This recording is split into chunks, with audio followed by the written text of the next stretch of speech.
আসসালামু আলাইকুম। আজকে আপনাদের সাথে শেয়ার করব একদম পারফেক্ট ভাবে সরযুক্ত রসমালাই আপনারা ঘরে কিভাবে করে বানাবেন সেই রেসিপিটাই। আর এই রসমালাই কালারটা কিন্তু দেখতেই বোঝা যাচ্ছে কতটা সুন্দর আসছে। রসমালাই বানানোর জন্য আমাদের প্রথমেই লাগবে ফুল ক্রিম দুধ। এখানে আমি 1 লিটারের মতো ফুল ক্রিম দুধ নিয়ে নিয়েছি। দুধটাকে একদম ভালো করে বলক করে নিতে হবে।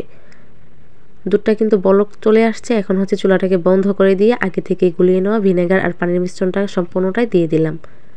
দিয়ে আলতো হাতে কিন্তু ছানা কেটে নিতে হবে। ছানাটা কেটে নেওয়া হয়ে যাওয়ার পরে একদম সুতি কাপড়ের ভিতরে কিন্তু ছানাটাকে ঝরা দিয়ে দিতে হবে।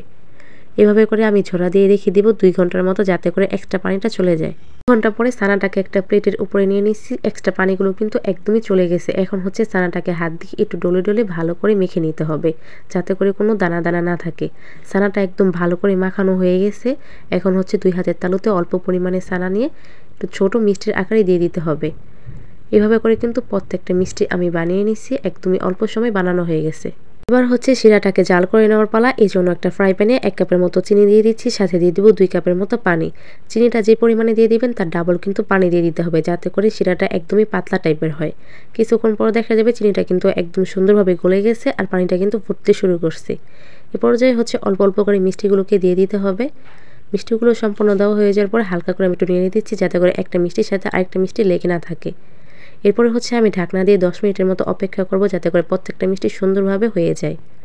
ঢাকনার উপরে যে ছিদ্রটা আছে ওইটাকে আমি একটা লবঙ্গ দিয়ে বন্ধ করে দিলাম। আস্তে আস্তে কিন্তু মিষ্টিগুলো সুন্দরভাবে ফুলে যাচ্ছে। এখন হচ্ছে 10 মিনিট পরে ঢাকনাটাকে আমি উঠিয়ে দেখে নিচ্ছি।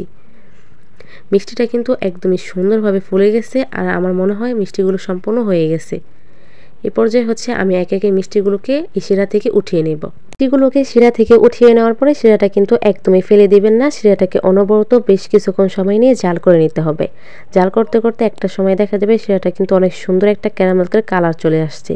এ পর্যায়ে হচ্ছে আমি 1 কাপের মতো দুধ দিয়ে দিচ্ছি। দুধ দেওয়ার সাথে সাথে কিন্তু ক্যারামেলটা একদমই জমাট বেঁধে যাবে। ভয় পাওয়ার কোনো কারণ নাই। একটু পরেই কিন্তু ক্যারামেলটা আস্তে আস্তে গলতে শুরু করবে। ক্যারামেলটা যখন সুন্দরভাবে গলে যাবে এ পর্যায়ে হচ্ছে আমি আর 1 কাপের মতো দুধ দিয়ে দিচ্ছি। টোটাল এখানে 2 কাপের মতো দুধ দিয়ে দিচ্ছি। দুধটা দেওয়ার পরে অনবরত নেড়েচেড়ে দুধটাকে কিন্তু সুন্দর একটা কালার নিয়ে আসতে হবে। আর দুধটা কিন্তু অনেকটা পরিমাণে ঘন হয়ে গেছে। এ পর্যায়ে হচ্ছে অল্প অল্প করে মিষ্টিগুলোকে দিয়ে দিচ্ছি। আর মিষ্টিগুলো কিন্তু আগে থেকে আমার হাফ কুক করা আছে, এখানে বেশি করে জাল করে নিতে হবে না।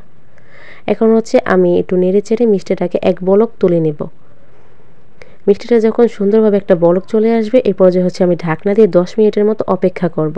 10 মিনিট পরে আপনাদেরকে দেখাচ্ছি মিষ্টিটা কিন্তু অনেক সুন্দর একটা কালার চলে আসছে আর অনেকটা পরিমাণে ঘন হয়ে গেছে আর একদম সুন্দরভাবে মিষ্টিটা সিদ্ধ হয়ে গেছে।